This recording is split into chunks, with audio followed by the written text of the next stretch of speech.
I'm your host, Treasure Wilson, and I'm joined by the host of Talk with Flea and co-host of It Is What It Is, Cameron Giles, along with Emmy Award-winning ESPN sports reporter, Bernardo Osuna.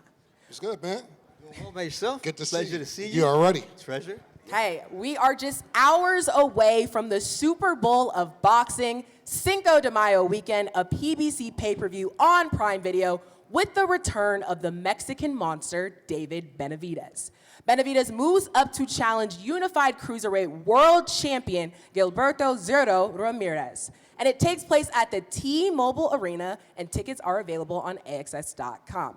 So y'all, this is one special event, and this is going to be one special show. So TGB promoter Tom Brown is going to break down all the fight action. Then a little later in the show, we'll talk to two Mexican boxing legends, the CEO of Golden Boy Promotions, Oscar de la Hoya, and the only Mexican boxer who can argue that he is greater than Oscar, the icon himself, Julio Cesar Chavez. But let me bring in Cam and Bernardo first. Yes. So guys, Cinco de Mayo brings back so many incredible fight memories, fight parties, maybe some fights. But what would you guys say was your favorite Cinco de Mayo moment?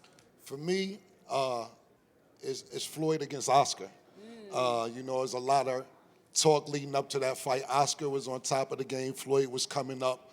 And arguably, Floyd won that fight, but arguably, a lot of people say Oscar was supposed to win that fight, but you know, Oscar came out in the Floyd came out in the Mexican hat and everything else, and there was a lot of tension building up to the fight. So that was probably my favorite Cinco de Mayo moment. Hey, what about you? Look, and that was the beginning of Cinco de Mayweather. Right. Until Canelo finally was able to take the date back. But, you know, Floyd Mayweather made Cinco de Mayo his fight weekend. For me, you can't go wrong with a fight like Diego Corrales against Jose Luis Castillo. I mean, when you can be mentioned among the great fights of all time, along the lines of Hagler Hearns and Ali Frazier and all the legends, I think that really is what stood out to me about that fight. You know, 2005, they're going at it.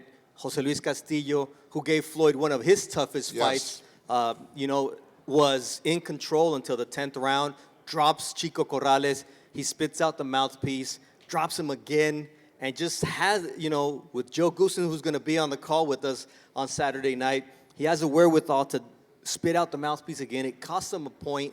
Could have cost him the fight had he not had one of the greatest comebacks ever in the history of boxing. And then he just stops Jose Luis Castillo in one of the most memorable, exhilarating fights that we've seen in this generation. Let me ask you something about that fight, because that's one of my favorite fights as well. Being that he got knocked down so many times, and he didn't knock down Castillo, do you think the referee prematurely stopped that fight, or you think it was a fair stoppage? I think it was a fair stoppage. Okay. When you look at the reaction from Jose Luis Castillo, look, they had taken everything out from one another. I'd venture to say that neither guy was the same after that. Right. And I think the referee stepped in at just the right time because Castillo was helpless against the ropes. Right. I understand because originally I was like, yo, you just gave the other guy a shot. Why not give him a chance to go out on his shield? Right. But he would have been severely damaged had the referee not stepped in. Got you. Yeah.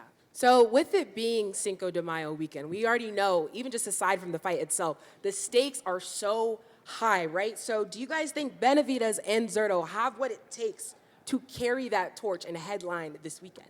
I do believe that it's important because, look, I have the dates, and you know, when I look at Chavez, he headlined in 1993 and 1994 Cinco de Mayo, beating Frankie Randall the second time. Only 2 times in his career that he headlined on Cinco de Mayo. Oscar did it 5 times. He went 4-1. The only loss was to Floyd Mayweather. Then Manny Pacquiao headlined 3 times. He had the victory and that draw against Juan Manuel Marquez, which was another one of the greatest fights ever on Cinco de Mayo weekend.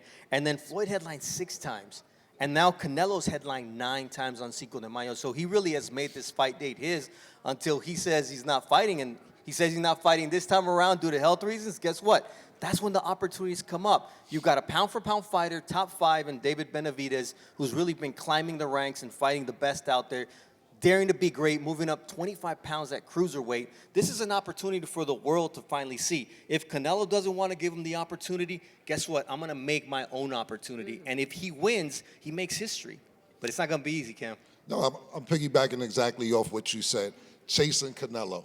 Because we all know Canelo's the standard, but if Canelo doesn't fight, what is Benavidez supposed to do? We're thinking about Zurdo. He only has one loss. I think it's going to be a fabulous fight, and I think we could determine the answer to your question after Saturday. Yeah, and then just to kind of add on to that, right, going back to the weekend, what are some other things people should be looking forward to? Like, why do they need to tune in to this fight? Oh, man, it's pride. Look, one of the things is when we look at Cinco de Mayo is great wars, right? And it doesn't matter the nationality. Like I said, Floyd took over the date. Why? Because he understood what it was to fight on this date and to get the Mexican fight fans to know him and respect him and to buy his fights. Whether it was to see him win or lose, he was like, I don't care, they're paying to see me fight.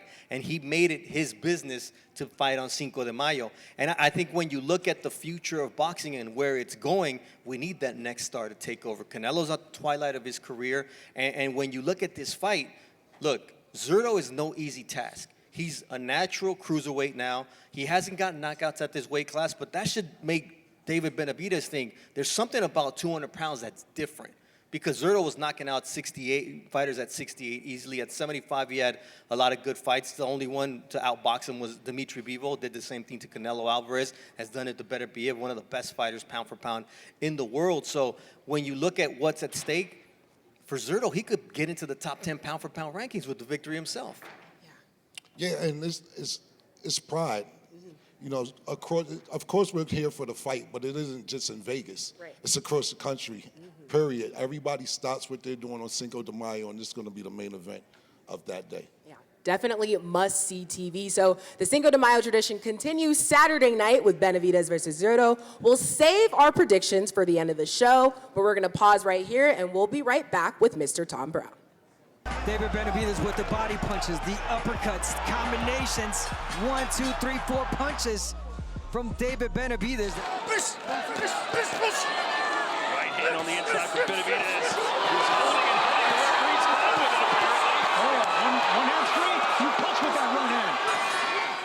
And his near for Yard. But Yard is, you know what, man? It looks like he's going to go down swinging. Bloody, bruised up, backing up, but still trying to punch him between the shots. The Mexican monster, David Benavidez!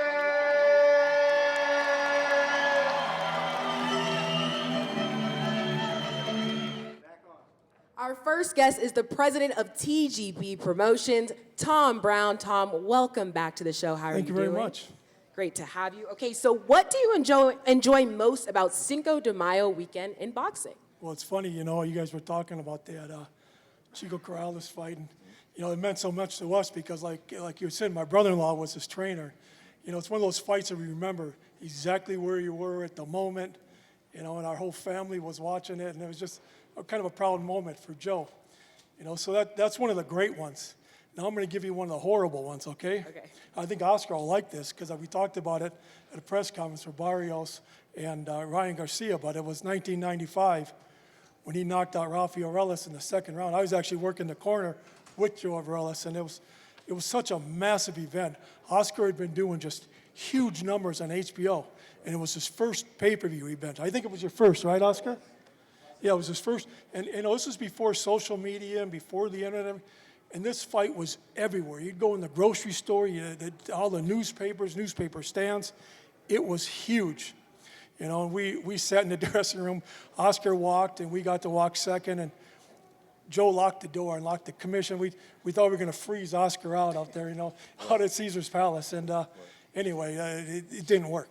But that's one of my worst moments, okay? And that was like the first time that Oscar fought a fighter where it was that Mexico against Mexican-American rivalry, because, you know, Rafa was born in La Yerbabuena, Jalisco, and played it up, and it was just, L.A., it was a civil war in L.A. You were either on Oscar's side or you were from the valley out there with Ruelas. Simon, it was... Tom, when you look at David Benavidez, why do you think he could be the face of Mexican boxing?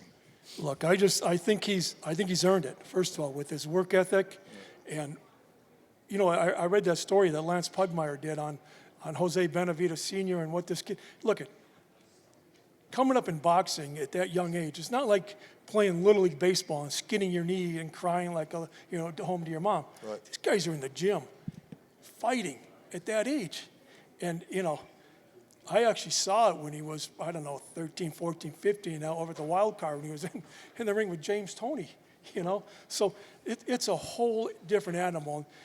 You put the work in, all these fighters. You got to have respect for all of them that have done it this way, where they come up, you know, in a gym every day and grinding like that and giving up so much of their childhood and their lives to reach this goal. And he's done everything right. You can't say one fight that David Benavidez is in where you've sat there when it's gone to a decision, even the knockouts once he's knocked him out. You can't say, look, I was worried about the decision. Nothing's even been close. Maybe the first Craval fight, you know, but other than that, he's earned this. What was the conversation like when you made this fight? How did you react to it, or did he want it? Like, what was that conversation like to jump 25 pounds and follow in the footsteps of a James Toney? This wasn't anyone making. This was him demanding it. You know, this guy sat around as the interim champion all that time at 68, trying to get Canelo. He said, "Screw it." It went up to 75. You know, he wants Bivol. That's why you heard him today say how he wants to go back to 75. But look, we'll see how this fight goes. You know, I mean, this could be a fight of the year candidate, and maybe we'll want to run it again. Let's see what happens Saturday night before we worry what he does next. Yep. Tom, you always put together a great lineup. We're here for Benavidez, Zurdo. Besides that fight, what other fight should we be looking forward to? Well, look at Munguia Resendiz is going to be. It could be scary, you know. Right. You talk about having a chance to be a show stealer. So that one's going to be great. Obviously, Duarte, you know. Listen, this whole card, you can't go wrong. When you look at the Jaime Munguia against Resendiz fight, Armando coming off of the 2025 fight upset of the year, and on the other side, you get Munguia, who was the victim of the upset of the year in his hometown. So it's two guys who have been on the opposite side, and both guys have a lot to prove, it seems like. Yeah, they do. And, you know, but the thing is, you know, Munguia's been there. Yes. You know, and he's been in the big fight, and this is Resendiz's first real big opportunity. And, you know, people try to say maybe the Plant fight was, you know, just a fluke or something. But I said I think the Marcos Hernandez and Elijah Garcia fight might have been a fluke. And this is the real kid. And whenever a kid gets that belt strapped around their waist, they seem to just get a little bit better, you know? You train harder, you do things differently. And I've got a good feeling about Resendiz on this fight Saturday night. Cool. One more question for you, Tom. If David pulls the victory off, what do you see for him next? Well, it's kind of like what I said. We got to see what happens first, because right. If it's a fight of the year candidate, you know, run it back. I mean, other than that, we'll sit down with his team. He's been pretty adamant all week about talking about going back to 75, and he still is the WBC 175-pound world champion. So, you know, that'll all be taken care of in the next few weeks. But other than that, I just think we've got a great fight Saturday night. Let's stay focused on Saturday. Yep. Where's the business for David Benavidez? What's the best fight business-wise for his career, for the promoter, for his advancement as a star? Because come, you know, Saturday night, he comes out on top. He's got a lot to claim. Top 5 pound-for-pound fighter in the world. You know, give me the big names, but where does it go from your perspective? It's like we said, just the history of Cinco de Mayo weekends. You know, you got Chavez, you got De La Hoya, you got Mayweather, you got Canelo, and now you got Benavidez, and he's going to call his own shots. You know, he's going to be the guy he's the money fight now. He's the guy they want to fight. So I don't think there's going to be any problem there on the business side. Stars are made on Cinco de Mayo weekend. Yes, they are. And we're saying we have to wait and see, and we will see what happens this Saturday, May 2nd. But that is Mr. Tom Brown, ladies and gentlemen. Thank you for being here. Thank you. We're going to take a quick break and be back with the one and only golden boy, Oscar De La Hoya. Armando Toro Resendiz.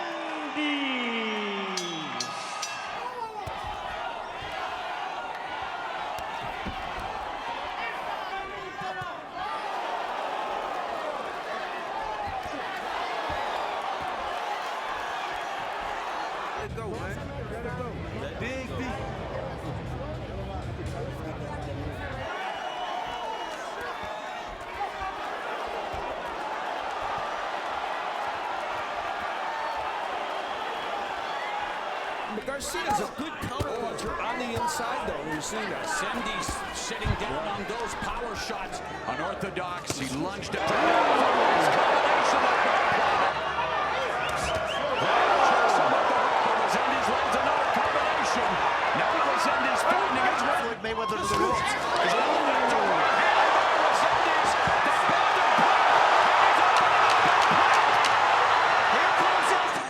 Beautiful overhand right once, not twice. Visually, that improvement to his game, and now he's commanding the... Showing up. The crowd. And Fuego. 10 seconds left in round 8. We're going to see a replay of what happened towards the end of this round. Overhand right. Armando Resendiz.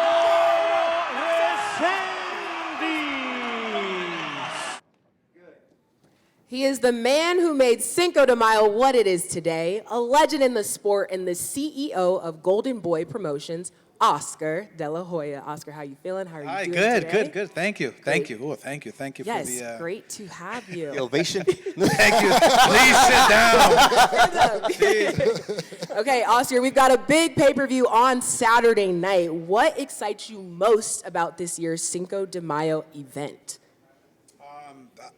I think everybody who's excited to come to Vegas on this weekend, you know, because you think about Cinco de Mayo, and people from all over the world come to Vegas to, you know, to feel the spirit of the Mexican festivities, the holidays, you know, drinking the beer, you know, having a great time listening to mariachi. Oh, and there's a fight. You know, so people are really excited about watching a great fight, a great event. And I'm very proud because, you know, with PBC, with Prime, with DAZN, with Golden Boy, we were able to collaborate and put an amazing card together.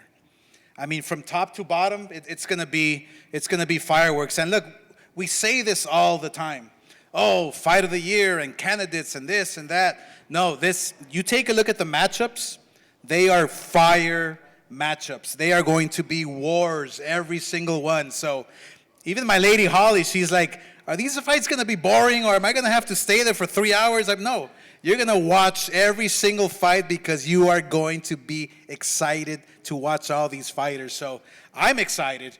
That means that Zurdo, Munguia, Resendiz, Benavidez, all those, Duarte, they know they have to perform on Cinco de Mayo weekend. It's such a pressure for these fighters, but at the same time, they're eager to just show the world what they're made of. Right. Before you even went pro, you was an Olympic medalist, really a superstar. But you talk about the pressure of fighting on Cinco de Mayo. What kind of pressure comes with fighting on Cinco de Mayo? Well, when everybody's expecting you to fight hard, when everybody's expecting you to see a war from you, you want to deliver. So it makes you train harder in the gym. It makes you run more miles. It makes you eat better. It makes you throw more punches.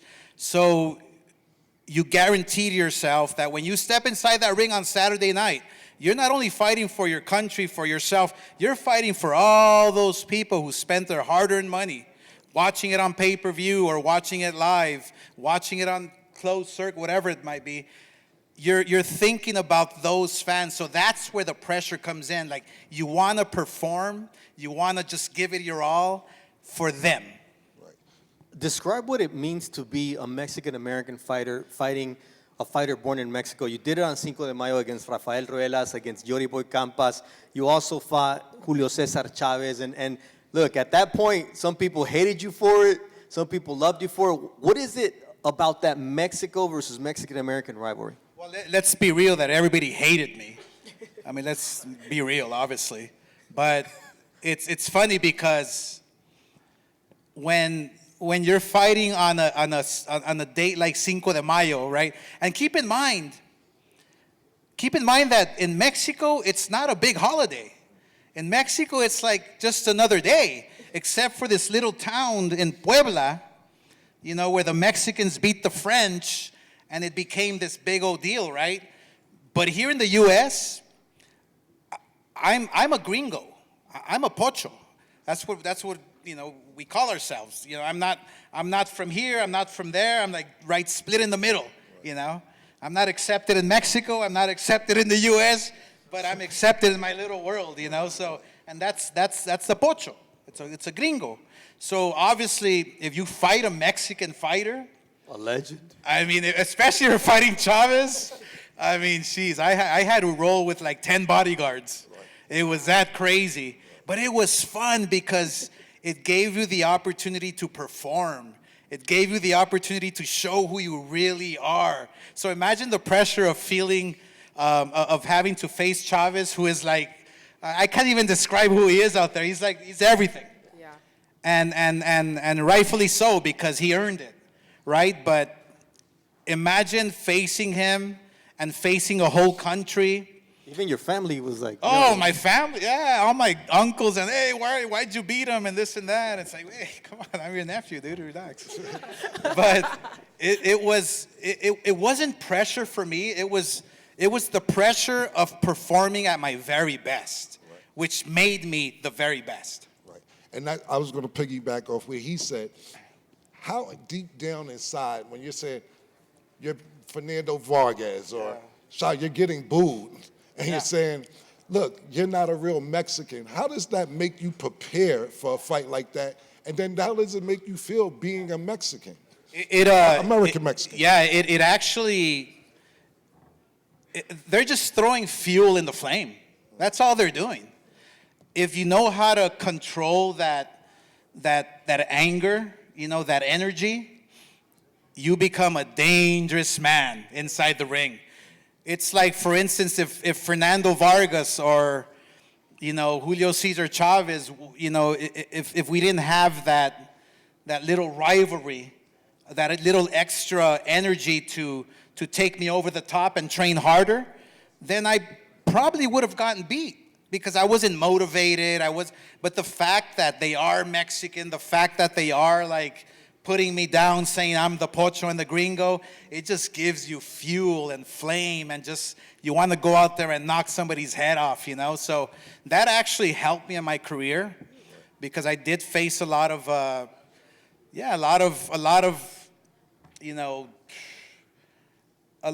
people really not understanding like where I'm coming from, But eventually you won them over. I mean, look, we saw you do it. And I think that's really what I look at David Benavidez in this fight, because Zurdo Ramirez is who he is. He's born in Mazatlan. He lives a lot of times here in the U.S., trains out here with Julian Chua, but he's Mexican. And even when you go on social media or whatever, they're like, Benavidez, is he Mexican-American? Is he Ecuadorian? Whatever. Hey, it doesn't matter when you choose. They say a Mexican chooses where he's from, not the other way around, right? And so for me, this is a great opportunity for David Benavidez to follow your path and say, doesn't matter where you're born, it's what you feel in your heart and how you fight. No, I think one,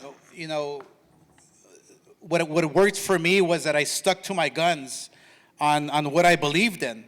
And I represented the U.S. in the Olympics. I won the gold medal proudly. But the fact that one of my aunts, one of my tias, gave me a Mexican flag to raise, because she's proud of her heritage, being Mexican. She's like, mijo, bring up this flag and wave it next to the American flag. I felt proud, and even though when I did face Mexican fighters, I was booed, I stuck to my guns and believed, the message that I had was, hey, I'm American, I'm proud of it, but I have Mexican roots. So if you stick with that and if you believe in it and you stick with it, then eventually people will respect you for it. And that's exactly what happened. And it took years and years. It probably still happens today. I get people telling me, you're not, you have no Mexican in you or no blood, and you're a gringo, a pocho, you're American. That's fine. That's fine with me, but I am proud of my Mexican roots. Right. You talked about the pressure of fighting on Cinco de Mayo, how you want to give the people a good show. Does that take away from the boxing aspect of it? Like, Now, we got to go in there and thump. When you go in there, is that what we're going to see with Zurdo and Benavidez? Forget feeling each other out. From round one, are the fireworks going to go? Oh, yeah. Oh, for sure. Right. For sure. I just, there's a video circulating on social media of Benavidez and Zurdo sparring. Yeah. You know, when they were younger, and boy, they're going at it. They are going. If you can check it out, they are going at it. So that's just sparring. Imagine the real fight. Look, the fact that Benavidez and Zurdo are not really going at each other. They're not, getting into each other's face and the pushing and this and that. Well, guess what? The best fights we see inside the ring is when these fighters are cordial to each other outside the ring. You are going to see some fireworks. I mean, look, Benavidez is moving up 25 pounds to face Zurdo Benavidez, who's been in that weight class for a long time. So that power, that precision, that timing of his punches, I mean, Benavidez throws a lot of punches and bunches. So I think this fight here stylistically calls for a fire fight. It really does, because Benavidez is a machine, but Zurdo is a calculated machine. That's going to make the big difference. See, I hope everyone's taking notes here, because you dropped a lot of gems. Even just talking about the mentality, like when you felt like people were against you and there was a lot of hate, you used it to fuel you. So when looking at Benavidez and Zurdo going into this fight, what should their mentality be? Yeah, it's interesting, because Benavidez is considered not the Mexican, right? He's considered the pocho like me. And so it's crazy, because Zurdo is the quiet one. He's stealth. He's just like under the radar.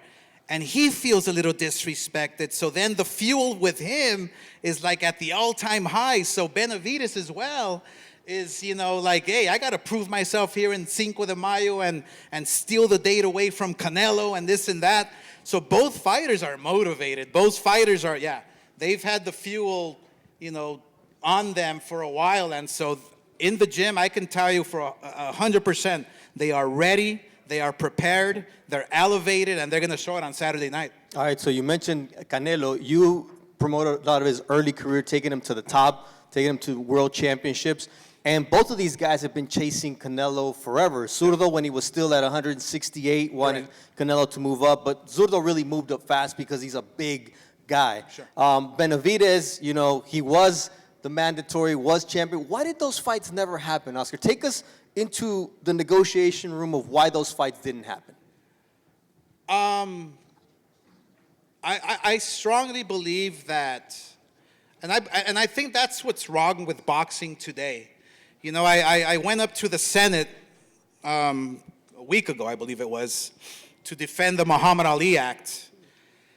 First of all, it was like walking into a buzzsaw. I mean, I've never felt so, I don't know, the politics there was just not for me, and so we go in there to try and protect the Muhammad Ali Act, and the politicians are asking me, well, boxing is broken, and why can't we fix this, and why can we fix that? And I'm thinking to my head, well, it's not the sport that's broken, because us promoters, managers, everybody involved in boxing, we want to make those big fights happen. But when you're a fighter that does not want to fight the top guys, then that's the problem.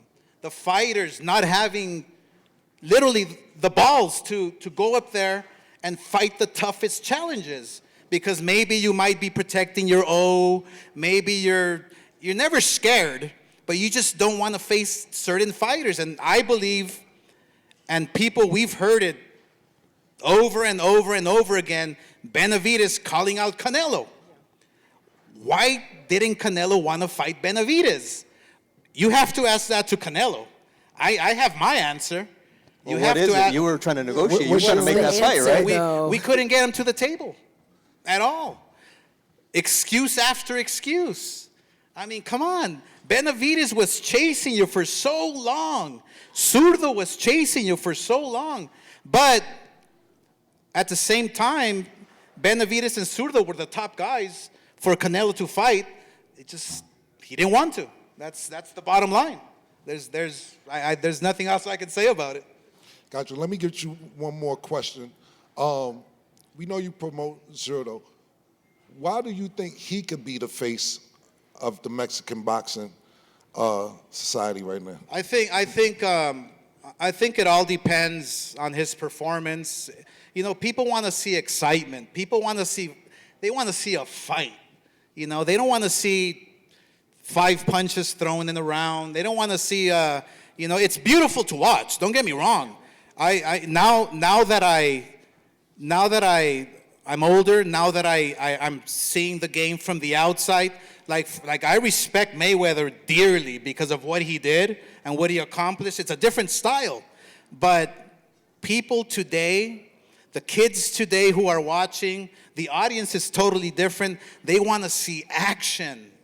And so if Zurdo beats Benavidez, you know it was a fight, because Benavidez is not going to go down just like that. He's going to go down in his shield. So I believe that Zurdo Ramirez winning this fight can take him over the top, and guess what? His next fight's going to be that much bigger, and he'll be a hero in Mexico.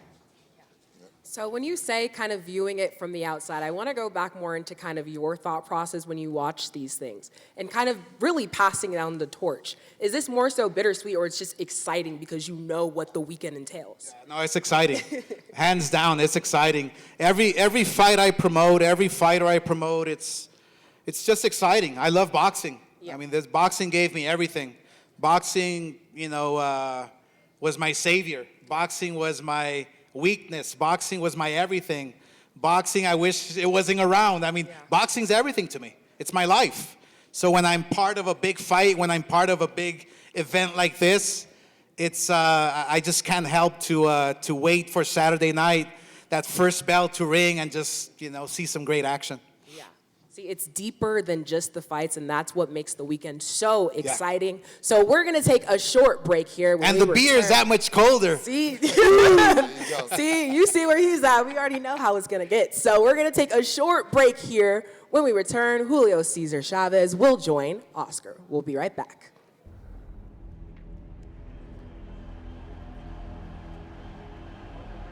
Boxing is a sport that's never been shy to utilize race and ethnicity to create a theatrical spectacle. In the past 50 years, no professional boxer has begun a career and sustained unbeaten success for as long as has Julio Cesar Chavez. Popes, presidents, drug lords, fighters respect him. Fans adore him. Chavez era el hombre del pueblo, del barrio, comiendo lo que comen los mexicanos, escuchando la música que escuchan los mexicanos y boxeando como mexicano. Siempre tuve el cariño, el respaldo de todo México. Julio was the star of stars below the heavyweight division until Oscar De La Hoya came along. Still the undefeated champion of the world, the Golden Boy. Look at this. Where have you ever seen in the sport of boxing a good-looking kid, so articulate? The love that I received in my country here was incredible. I'm representing East Los Angeles. I'm representing Latin Americans. I'm representing Mexicans. It wasn't until the Chavez fight that people started questioning and people started saying he's not a real Mexican. There was a huge crowd. Oscar got noticeably booed, and Chavez turned to somebody and said, "I've never been booed in my hometown." Everywhere I would go, he's gonna kick your ass. He's gonna beat you. He's our hero. He had gotten a letter from the president of Mexico. He better not wear the Mexican flag on his trunks. Oscar bore a bunch of that attitude of not being Mexican enough. La gente que vive en Estados Unidos, mexicana, es increíble cómo te arropan, cómo te quieren. At the time, we didn't know they were cartel, and they threatened, if you beat them, something's gonna happen. don't think boxing's ever captured that excitement for us like this fight. It was like the world was telling us there's one way to be Mexican, Oscar's way or the Julio way. Me tenía miedo. Me tenía miedo porque yo miraba sus ojos. Deep down inside, I was like, I'm gonna prove to all these Mexicans that I'm Mexican enough.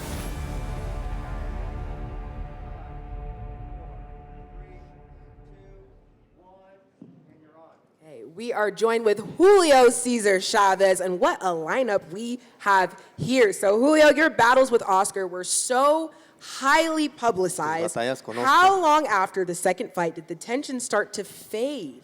¿Qué tanto después de la segunda pelea con Oscar bajó la tensión entre ustedes dos? When he stopped counting his money, cuando dejaste contar el dinero. Después de la segunda pelea. Sí, ¿cuánto tiempo hasta que se hicieran cuates? Fíjate que Oscar como que me tenía mucho respeto, ¿me entiendes? Oscar was very respectful. Siempre me tuvo mucho respeto. Siempre nos llevamos bien. We always got along. No hubo ninguna confrontación, ¿va, Oscar? There was never a confrontation between them. Después ya nos hicimos amigos. And then we became friends. Nomás cuando me tumbaste que tenía 15 años. Only when he dropped him when he was 15 years old in sparring. Después se la manó el cabrón, ¿me entiendes? And then he got me back.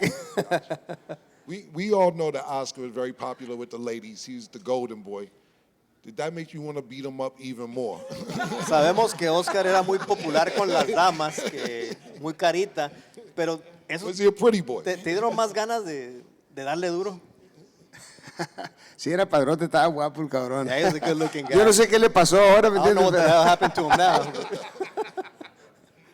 Pero sí era, pues son épocas, ¿no? Son épocas totalmente.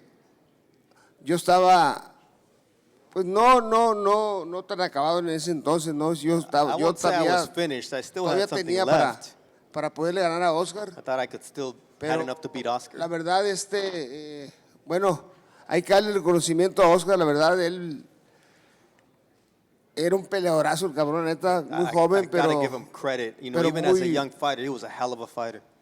Pero, pues era difícil, ¿me entiendes? Yo sabía que era una pelea complicada, una pelea difícil, pero. I expected a very tough fight. I knew it was going to be difficult. Pero me ganó bien, la verdad, o sea, no hay que menospreciarlo, ¿no? Desafortunadamente, pues yo tuve una cortada antes de la pelea, pero aún así, ¿me entiendes? Creo que hubiera sido una pelea dura, no sé si con la cortada yo a lo mejor le hubiera dado mucho mejor pelea de la que la gente esperaba, ¿me entiendes? Pero, pues, ese fue mi karma, ¿me entiendes? Ese fue mi karma, ¿no? El pelear cortado, pero no le quito méritos a Oscar, ¿no? Porque él hizo, aún así, la verdad, lo sentí muy rápido el cabrón, no lo hallaba, ¿me entiendes? O sea, sentí su pegada, sentí su velocidad, su juventud, todo, ¿me entiendes? Él iba en ascenso, ¿me entiendes? Y lo principal es que yo, pues, le pasé la estafeta al canijo, ¿no? ¿Me entiendes? O sea, y creo que se la dejé en buenas manos, ¿no? Porque la carrera de Oscar, pues después todo lo que logró es increíble, ¿me entiendes? Hay que Gracias. Hay que valorarlo, la verdad, con todo respeto, ¿no? He says, look, I'm not taking anything away from Oscar's victory because I think, you know, even had I not had the cut coming into the fight, he would have, I may have been more competitive, but look, he was young, he was fast, he was strong. I felt all of that. He's a very skilled fighter. And better looking. And sometimes, you know, not than me, but no. And so he says, you know, but at the end of the day, we have to take into account what that night meant for boxing and the fact that I did pass the torch to Oscar de la Hoya, and I left it in great hands because if you look at his Hall of Fame career, what he's been able to accomplish inside and outside the ring, you know, I passed the torch, and it was in great hands. You started your career 87-0. How long did it take the Mexican fans to get behind you when you first started boxing? Tu carrera invicto hasta 87, 80 tantas peleas. ¿Qué 90 peleas. He No says me quites. 90. 89 ganadas y un empate. He said 89 victories and one draw My against bad, Cornell. my bad. But- Pardon me, Knight. Pero, Pardon me. ¿qué tanto My bad. Let me tiempo get it duró? right. Dice, está bien, está bien. Dice, no me vengas con el gancho. ¿Cuánto tiempo para que el público mexicano te aceptara y te convirtieras en el ídolo que eres hoy? ¿Cuándo lo sentiste que el público se te entregó? Bueno, mira, yo cuando yo peleé por el campeonato mundial con Azabache Martínez, yo era prácticamente un desconocido. En Culiacán, realmente, pues sí, la gente me conocía, ¿no? Me conocían en Tijuana. Pero esa pelea fue algo, digo, para mí, pues fue algo increíble, ¿no? Primeramente porque era el sueño mío ser campeón del mundo. Pero me llevo la sorpresa más grande de toda mi vida, ¿no? Al llegar a Culiacán, imagínate que del aeropuerto hasta tu casa, las calles inundadas de gente, vitoreándome, o sea, pues desde ahí hasta cada una de las peleas, la gente, ¿me entiendes? Hasta cuando perdí con Oscar de la Hoya, fíjate, fue cosa también increíble, ¿me entiendes? Cuando perdí con Oscar, cuando perdí con Frankie Randall. Siempre tuve ese recibimiento, ¿me entiendes? A pesar de la derrota, ¿me entiendes? Gracias a Dios. Look, he says, when I fought for my first world title against Azabache Martinez, I was a nobody. Nobody knew who I was. I was unknown. And people in my hometown of Culiacan knew me, and in Tijuana as well, but I was nobody. But I come home with the world title, and to my surprise, from the airport all the way to my house, it was like a parade lined with people. And from then, I knew that they were behind me. And even, you know, it's great when you get it in victory, but when I lost to Oscar De La Hoya, when I lost to Frankie Randall, even when I lost, it was the same love from the fans. And that's really what has never failed me in my entire career. One more question. When you look at David Benavidez or Zurdo, does it remind you of anybody that you fought in the past? Cuando ves la pelea entre Zurdo Ramirez y David Benavidez, ¿te recuerda alguna pelea que tú hayas tenido en tu carrera? Pues me recuerda la pelea que tuve con José Luis Ramírez, zurdo contra derecho. Veo una pelea, te doy mi opinión sobre la pelea Sí, también. de Benavidez. Y, pues mira, toda la gente piensa que Benavidez pues va a ganar fácil, ¿entiendes? Y yo no lo veo así, con todo respeto, la verdad. O sea, yo conozco al zurdo Ramírez, conozco también a Benavidez, y mucha gente piensa que Benavidez va a trapear con el zurdo Ramírez, y están muy equivocados, con todo respeto. Están menospreciando al zurdo Ramírez. Si el zurdo Ramírez, digo, yo no puedo decir en qué condiciones está, pero supongo que está sumamente bien preparado para esta pelea. Esas 25 libras que va a subir el Benavidez, pues sí, efectivamente va a subir más fuerte, pero a la hora de la pelea, cuidado, porque creo que si el zurdo viene bien preparado y el zurdo sale con determinación, les va a sacar un susto, Says, look, the fight that this Zurdo Ramirez and David Benavidez reminds me of is the fight that he had against Jose Luis Ramirez, a southpaw against an orthodox. But if you want me to get into the fight, he said people are underestimating Zurdo Ramirez. Those people who think that, you know, the odds makers and people think he's going to come in here and mop the floor with Zurdo Ramirez are very mistaken, because David Benavidez is a great fighter. He's got speed, he's got power, but he's moving up 25 pounds, and that's going to be difficult. And especially if Zurdo Ramirez comes in, as I know he's going to come in because of the stakes. If he comes in well prepared and he knows and he is faithful to what he knows how to do, then he's going to really surprise a lot of people. 7 libras a ti te costaron contra Oscar de la Hoya. ¿Qué tan importante es el peso? It was only a 7-pound difference between Oscar and Julio when he moved up from 140 to welterweight. What's the difference? ¿Cómo se siente esa diferencia? No, la verdad que pues cuando yo peleé con De La Hoya, pues la verdad, yo no era un peso welter, ¿me entiendes? De La Hoya pues está alto el canijo, ¿me entiendes? Y en ese entonces estaba mamadito, ¿me entiendes? O sea, pero a la hora de la pelea yo pienso que De La Hoya, yo lo más que marqué, De La Hoya ahí está de acuerdo, yo pesé 141 libras, yo no pude pesar más. Y De La Hoya no, pues De La Hoya está alto, ¿me entiendes? O sea, a la hora de la pelea, pues sí, lógicamente sentí su peso, sentí nomás en el empujón, ¿me entiendes? O sea, me miraba chiquito yo al lado de La Hoya, ¿me entiendes? Entonces, sí, la verdad sí, pues sí es un beneficio a veces, pero también a veces es contradictorio, ¿no?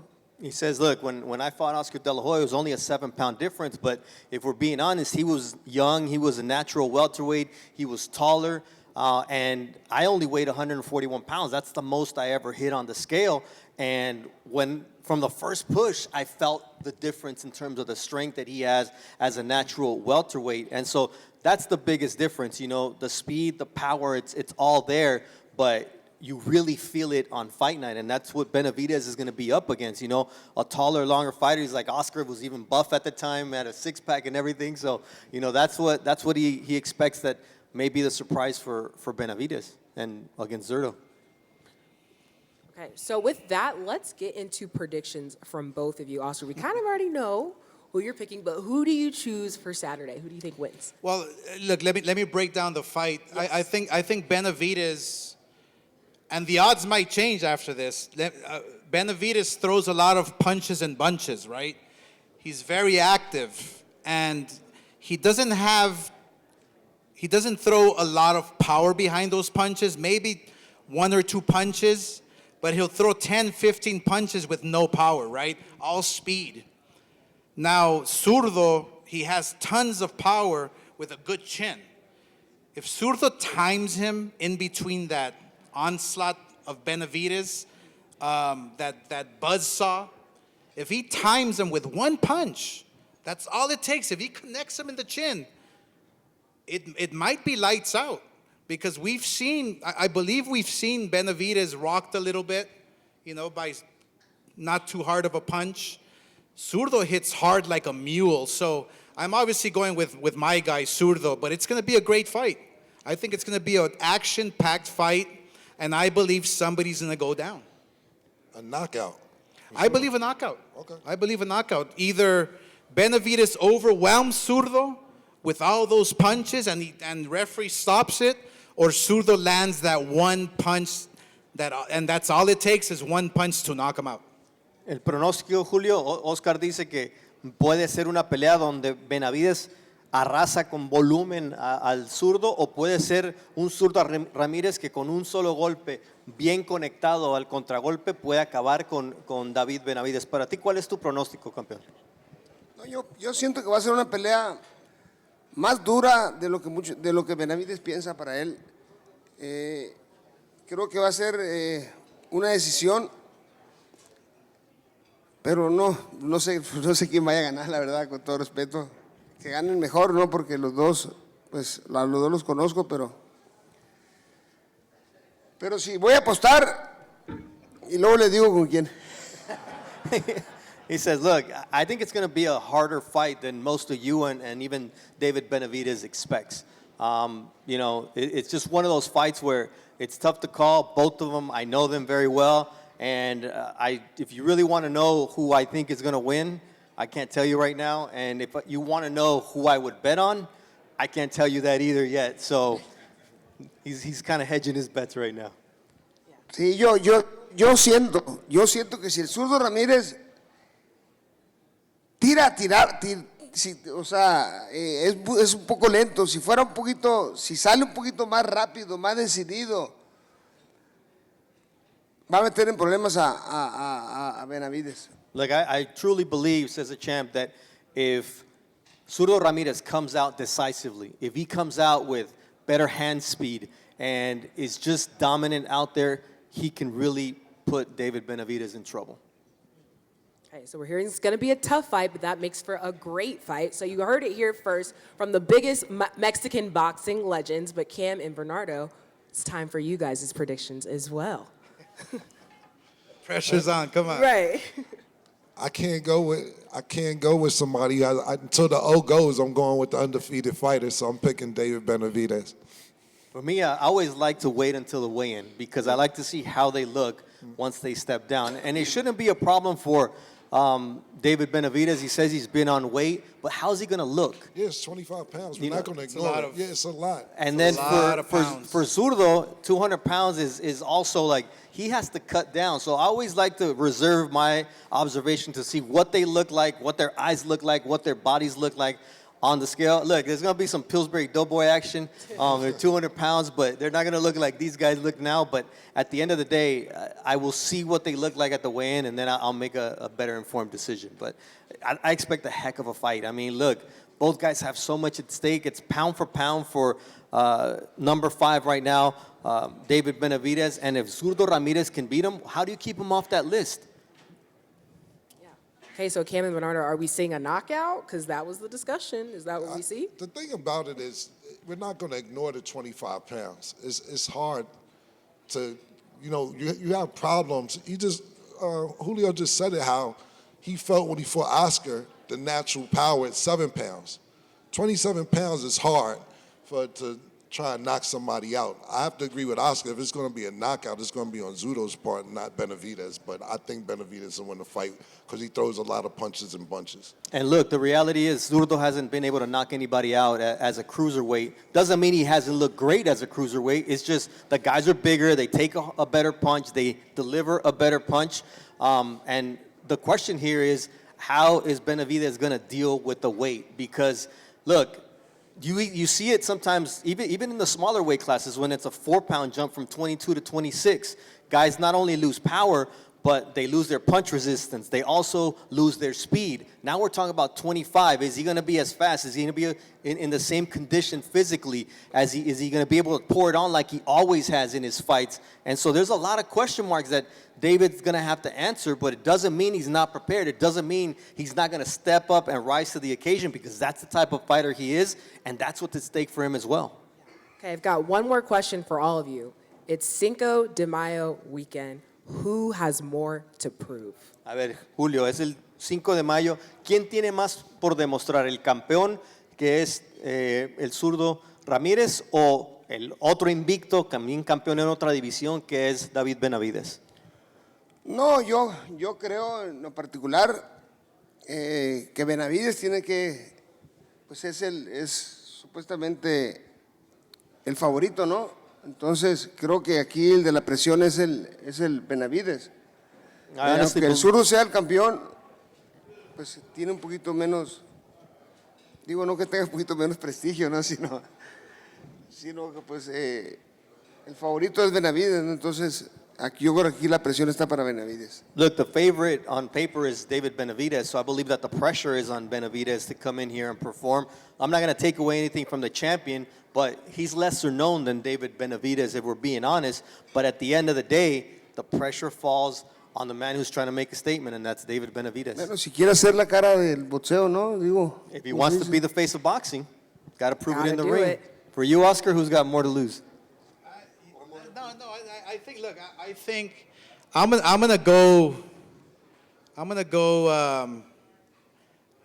outside the box and say the fans have something to prove. Okay. You know why? The fans, because Cinco de Mayo weekend, when me and Chavez fought, when I fought Ruelas, when he fought in Cinco de Mayo, man, the fans were just electric. You couldn't find a beer bottle, okay, after the fight, because everybody just had a great time. They were gambling. They were just having a ball watching great fights. So this weekend, I think the pressure's on the fans. Yeah. I mean, let's go. Let's show up. Let's celebrate Cinco de Mayo the way it should be. Yeah, right on. Cam, then Bernardo. More to prove, I'm going to go with Zurdo, because if you're just a boxing casual, you know David Benavidez, you're not that familiar with Zurdo. This is an opportunity for him to say, okay, you don't necessarily know me, get to know me. So this Saturday night, I think he has more to prove. Benavidez, if you're not that familiar with boxing, I'm talking about outside of Cinco de Mayo, just a casual, you're pretty familiar. He just said he's ranked number 5 pound per pound. This is a great opportunity for Zurdo to get his name established. And for me, it's David Benavidez, because he's been chasing Canelo for as long as we can remember. And Canelo's not fighting this weekend. So if he goes and says, look, you didn't want to fight him, which is Zurdo, you didn't want to fight me, we're fighting each other, and guess what? I beat the bigger man. You know, we just saw Terrence Crawford do it against Canelo Alvarez, and very few people thought that he was going to be capable of doing what he did the way he did it. So if David Benavidez goes up and does the same thing against like a very competent champion in Zurdo Ramirez, then you really have to give David Benavidez his flowers and say, you know what, you are next. You are him. Okay, and one last thing, because Oscar, I know you're kind of giving the fans a challenge, but what's your message to the fans? Oh, just enjoy all the fights. Just go out there, have a good time, make it memorable. I think this weekend is all about the fighters. It's all about the sport. It's all about elevating what this weekend stands for. You know, it's a big old, you know, festival for the sport of boxing. And, you know, the fighters go up into the ring, they work hard, they risk their lives to give you guys a great show. And I believe that every single fighter, there's a reason why we made this whole card Mexico versus Mexico, because we know it's gonna be a barn burner every single fight. So these fighters, you know, they give it their all, and I'm expecting fireworks every single fight. Fireworks from the opening bell to the last bell. So it's going to be exciting this Cinco de Mayo. I think it's going to be the best one yet. I believe, I mean, I walk around, well, I don't walk around the arena or the hotel, but you can feel the energy. You can start to feel the energy. So it's better than last year's, and hopefully we can top it off every single year. This one's going to be the best one yet, so I can't wait for the next one. It's going to be exciting. Oscar, we talked about Mexico against Mexican Americans, that big rivalry, you and Julio against Ruben Castillo, you know, Carvajal, Chiquita Gonzalez, Jose Luis Castillo against Diego Corrales. We both grew up in LA, and the Olympic Auditorium and the Forum was like the home base for Mexico versus Mexican Americans. I know my dad grew up talking to me about those fights. What are the fights that your dad grew up talking to you about, the Mexican Americans? Julio Cesar Chavez, Azabache Martinez. That's the fight that made me fall in love with boxing as a little kid. Any Chavez fight, and the reason why any Chavez fight, because he literally had the cojones, the balls to really go out there and fight hard. Not that he had to, not that he had to because of the public pressure. It was just in his nature. It was who he was. So me as a young kid, as a young fighter, I wanted to be like that. That's why I became the fighter I was, because of this influence right here. Tú eres su influencia para ser lo que es hoy. Thank you. Gracias, campeón. Yeah, it's going to be fireworks. You guys heard it here first, Oscar and Julio. Thank you, gracias. So for more on the story of Oscar and Julio, check out La Guerra Civil on DAZN, an incredible film on their rivalry and a fitting watch as we head into Cinco de Mayo weekend. It's going down Saturday night. El Monstruo David Benavidez challenging Zurdo Ramirez. If you can't join us at T-Mobile Arena, be sure to purchase the PBC Pay-Per-View on Prime Video. Action begins at 5 p.m. Pacific, 8 p.m. Eastern. And before the pay-per-view, we've got 3 exciting bouts in the PBC prelims on Prime Video. That starts at 2:30 p.m. Pacific, 5:30 p.m. Eastern. Then, of course, the big pay-per-view. We can't wait. Oscar and Julio, thank you guys so much for coming up here, taking the time. We appreciate y'all. And thank you all for tuning in. We'll see you guys Saturday night. Thank you.